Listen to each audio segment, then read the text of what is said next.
每一次我去到一個唔同嘅大都市，都會俾佢嘅獨特嘅地方同埋風土人情吸引住，隨住佢嘅都市脈搏跳動，就好似談戀愛一樣。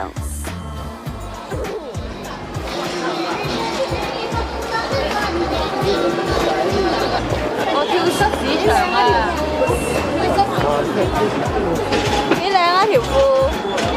無論係行一條陌生嘅街道，或者係接觸一啲唔同嘅人物，嗰一種好新鮮同埋刺激嘅感覺，就好似同一個你中意嘅人初次約會一樣。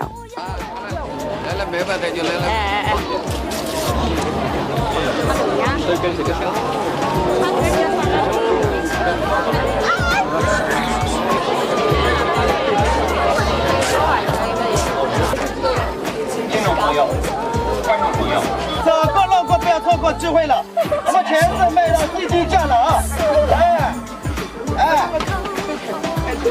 怎麼樣？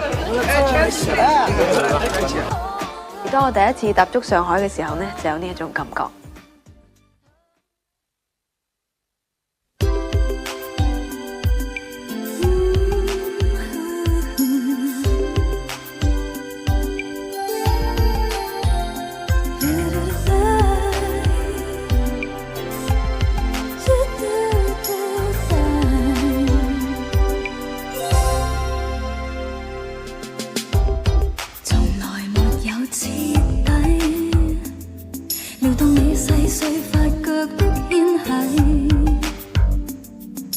你似個永遠的啞謎，柔情進化於身體，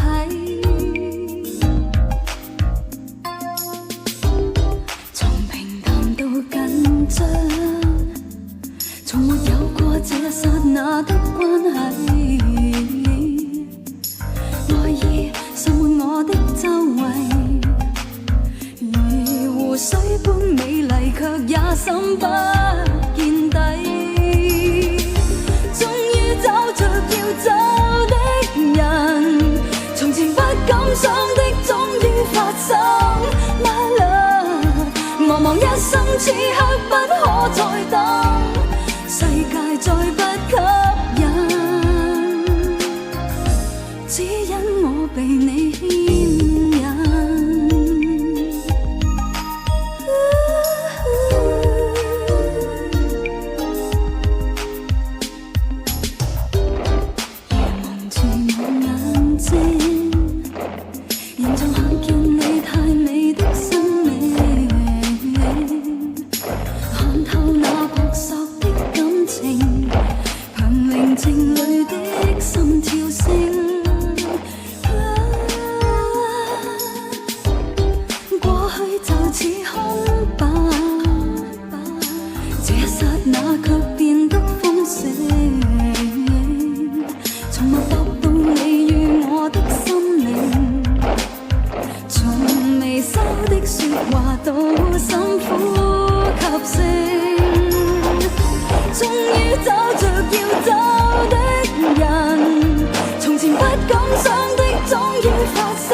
茫茫一生此刻不可再等，世界再不給